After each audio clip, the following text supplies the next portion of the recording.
అంతర్జాతీయంగా ఆధ్యాత్మిక గుర్తింపు పొందిన నగరం ఇప్పుడు మరో అరుదైన కార్యక్రమానికి వేదిక కాబోతుంది. విదేశీ విధానంలో అంతర్జాతీయ ప్రమాణాలతో రాష్ట్రంలోని తొలిసారిగా నిర్మించాలనుకున్న బస్ టెర్మినల్ కు రాష్ట్ర ప్రభుత్వం గ్రీన్ సిగ్నల్ ఇచ్చింది. ఈ ప్రాజెక్ట్ ని ప్రజలు మెచ్చేలా, ప్రయాణికులు నచ్చేలా అత్యంత అధునాతన హంగులతో పాటు సాంకేతిక పరిజ్ఞానాన్ని ఉపయోగించబోతుంది.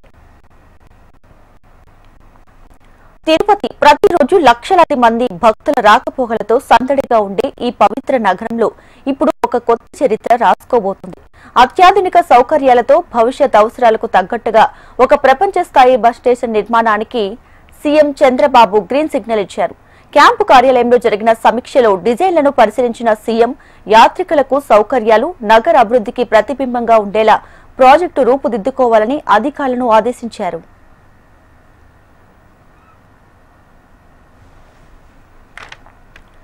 రోజుకి 1,00,000 మంది యాత్రికులు రాకపోకలు సాగించేలా ప్లాన్ చేసిన ఈ బస్సు ఒకేసారి 150 బస్సులు నిలిపే వీలుండేలా డిజైన్ అవుతుంది. 2 ఎంట్రీలు, 2 ఎగ్జిట్ వేలు, విస్తృతమైన బస్ పేలు, భవిష్యత్తులో మొత్తం ఎలక్ట్రిక్ బస్సులకి అనుకూలంగా ప్రత్యేక ఛార్జింగ్ స్టేషన్లు ఏర్పాటు చేయాలని అధికారులకు సీఎం స్పష్టమైన సూచనలు ఇచ్చారు. కేవలం రవాణా సౌకర్యమే కాదు, ప్రయాణికులు ఆకట్టుకునే విధంగా కమర్షియల్ కాంప్లెక్స్లు, మాల్స్, మల్టీప్లెక్స్లు, రోప్వే, హెలిప్యాడ్ వంటి సౌకర్యాలను కలిగి ఉండేలా డిజైన్లు సిద్ధం చేయాలని అధికారులకు ఆదేశాలు జారీ చేశారు.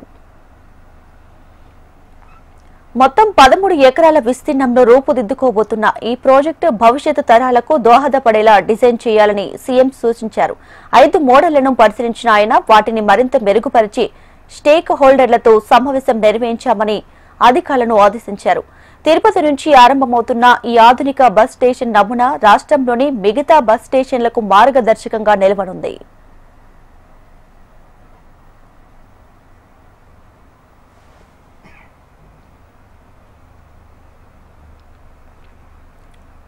ప్రయాణికుల సౌకర్యాలను దృష్టిలో పెట్టుకుని ఫుడ్ కోర్టులు, వెయిటింగ్ లాంచ్లు, డిజిటల్ డిస్ప్లే బోర్డులు, స్మార్ట్ టికెటింగ్ సిస్టమ్స్ ఉండేలా ప్రతిపాదనలు రూపొందించారు.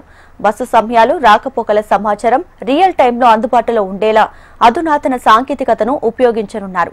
తిరుపతిలో ఈ ప్రయోగం విజయవంతమైతే రాష్ట్రంలోని అన్ని జిల్లాల బస్ స్టేషన్లను కూడా ఇలాగే ఆధునీకరించాలనే ఆలోచనలో ప్రభుత్వం ఉంది. యాత్రికుల రద్దీ పెరుగుతున్న తరుణంలో రవాణా రంగంలో పెద్ద మైలురాయిగా నిలిచే అవకాశం ఈ ప్రాజెక్టుకుందని అధికారులు చెబుతున్నారు.